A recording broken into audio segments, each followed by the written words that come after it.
So decide if you want your child to stay or not. It's not explicit or anything, but just so you know, that's what's coming. On a lighter note, my name is Stacey Schwenker. I am the life group's pastor here in Oasis. It is such a joy to have all of you here this morning. I am personally very excited because my family is here. My mom, my dad, my two brothers. They came because I graduated from seminary yesterday along with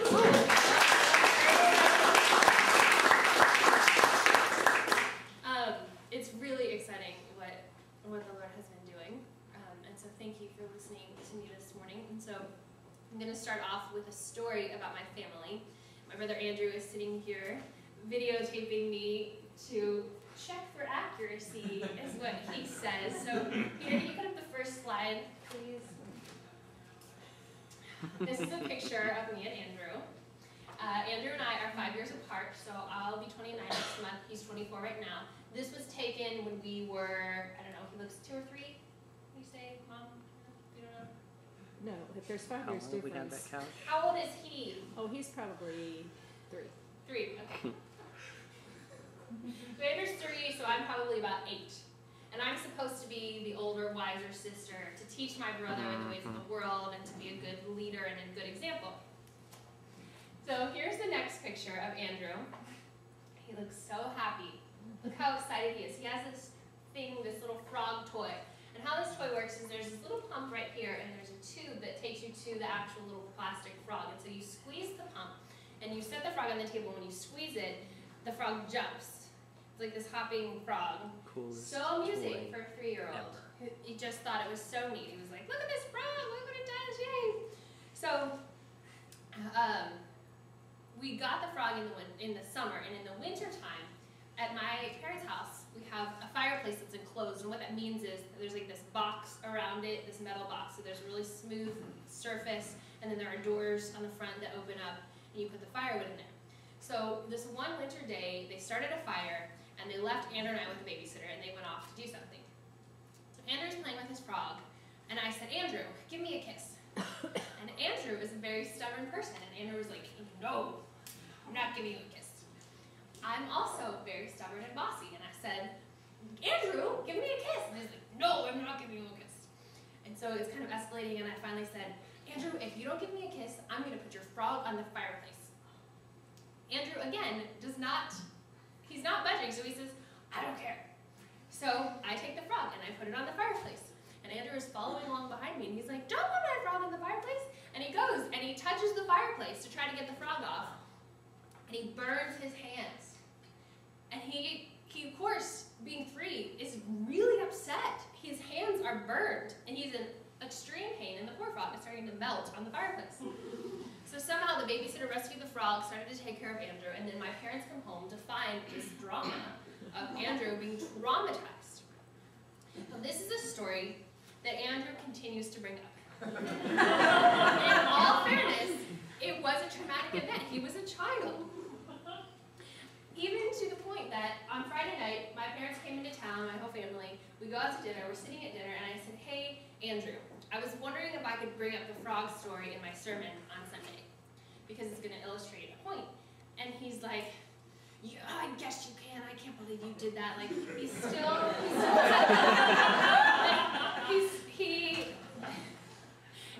upset about it. And to the point where I said, I was trying to see what the repercussions for myself were. So I said, Mom, did I ever get in trouble for this? And she said, well, you know, Andrew was so traumatized and we had to tend to his poor burned hands. I don't think I punished you. And Andrew was like, what? I didn't get punished for that either? Because Andrew, despite how, you know, he's 24 or if he was 3, he knows that there is right and there is wrong. He knows that something was done to him, and now some of that is because he felt physical pain. But he also thinks back. He has these pictures to remember. I stole this from his Facebook profile. This is how important this was to him. It was such a precious thing, and I ruined that. He can't, you know, pass it on to his grandkids and say, look, this is an old toy that I had. It is gone, and it is my fault. And Andrew has always known that this has happened, and part of that is because inside of us, we know that things are not right at times. This anger wells up in us and says, that's wrong. And that's a good thing. Now, what if something worse happens to you? It could be at any age. Maya Morgan was a 6-year-old child when her father started to sexually abuse her, or her grandfather, I'm sorry. She and her mom and her 2 sisters would go visit him, and she and her oldest sister would fight over who would have to sleep in his bed because the mother was sleeping in the other room with the younger sister, completely unaware of what was happening. She had no idea what was going on in the other room. And Maya, being 6, still knew that something was wrong. And as Maya grew up, she didn't know what to do about this because nobody acknowledged what was happening. Now, as a little girl, when it first started happening, as a girl who loved to read, she would take her books and she would line them up around her and make a circle. And she believed that if anybody crossed that circle, they would be cursed. So it was kind of a form of protection around her. She wanted to be protected. And one of her favorite things to read about was birds. And her favorite bird was a swallow. And the swallows have kind of forked tails. And in Maya's reading, she read that the clergy in the medieval days thought that this forked tail made them look like witches, and that these birds were things that witches liked. But the country folk, she called them, they liked these birds because they thought they were sacred. So, as Maya, a young girl, was thinking about this and trying to understand things, this is what her memory is. She says, I figured the witches were probably medicine women, wise crones who knew about curses. They would have put a hex on my grandfather that made all his parts fall off and sealed his eyes and mouth shut. A witch would understand the way I was burned by his wickedness, how pieces of me withered into ash and blew away. A witch would be the mother I needed and didn't have, a fierce mother who would have delivered me from evil. As this young girl, she knew that something was wrong and she had all these feelings, but nobody was there to protect her. She even asks for someone to protect. She knows that her grandfather has done wickedness and that her mother has let this injustice, continue to happen.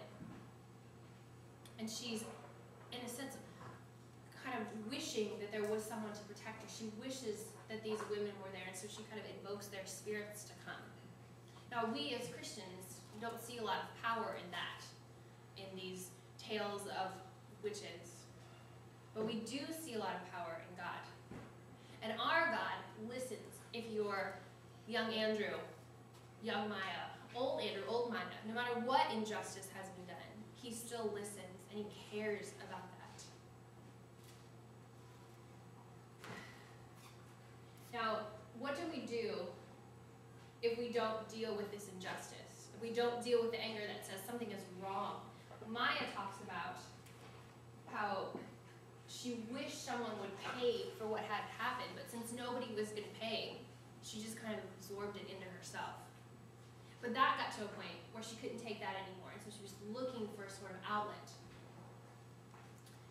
Peter, can you put up the next slide? Here is Maya, and she decided to get a tattoo of the swallows.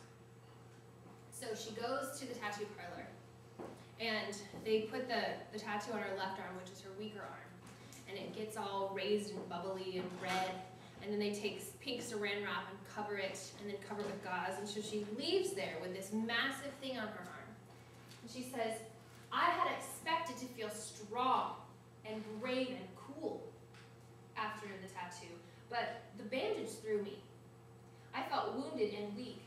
Outside it was cold and dark, and there was no one to take care of me, and I was too old for that anyway. I got home and fell apart. I just wailed. I hunched on the bathroom floor. I had painted the walls a brilliant shade of blue, and it felt like I was underwater. I lay on the tiles like I was drunk or sick, pounded by sadness and regret. The tattoo was a mistake. It was just going to remind me of how messed up I was all the time, every day. I couldn't change anything. I couldn't fix anything. I couldn't even get over anything. So Maya Maya is just stuck. She's stuck with her anger and she's stuck with the injustice. And I'm sure that perhaps Andrew felt that for many years before we openly talked about it, before we could start joking about it. I don't know what your stories are, but I'm sure that some sort of injustice has happened to you. And you know that it's been injustice because you felt that anger. Anger can be a good thing.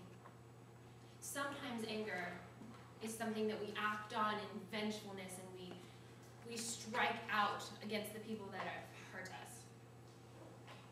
Sometimes anger isn't good, but sometimes anger can be really good because it tells us that something is wrong and something needs to be done to be changed. What do you do when you're in this situation? If you're Maya and you're laying on the floor, if you're Andrew and you've got these burned hands, I'd like to suggest scripture. There's a whole book called the Psalms, 150 different passages. It's like a community of voices saying, this is what I'm saying directly to God. It's not a story, it's not recounting how so-and-so begot so-and-so. It's just, I am feeling this way, God. Sometimes it says, look at what you've done, God. Look at the way you've acted and you've saved us. But 1/3 of these Psalms, there are 150. 50 of these Psalms are laments. They are times that say something's not right and something needs to be done. And God cares because God created justice and he fights for it. Did you know that almost 300 times in Scripture the word anger is used? And 100 or so times it's because of God being angry. We are doing something that our Creator does as well, because he is angry with us and he agrees that is injustice.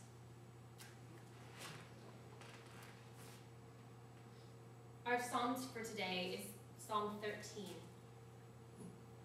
It says, "How long, Lord, will you forget me forever? How long will you hide your face from me?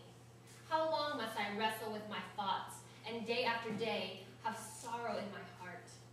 How long will my enemy triumph over me? Look on me and answer. Lord my God, give light to my eyes, or I will sleep in death. And my enemy will say, I have overcome him, and my foes will rejoice when I fall. But I trust in your unfailing love. My heart rejoices in your salvation. I will sing the Lord's praise, for he has been good to me." Now, at the beginning, the psalmist says, "How long will you hide your face from me?" Now, God is an omnipotent God. And when he hides his face, it doesn't mean that he doesn't know. It means he's not doing something. I don't want to believe in a God who doesn't do something. And the psalmist doesn't either. He says, you better look at this. And you better see what's wrong. And you better do something about it. How long is this going to last?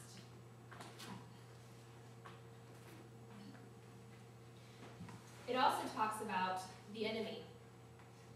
You've got the enemy who says that they're triumphing over the psalmist, and I will overcome him, and the foes are rejoicing when you fall.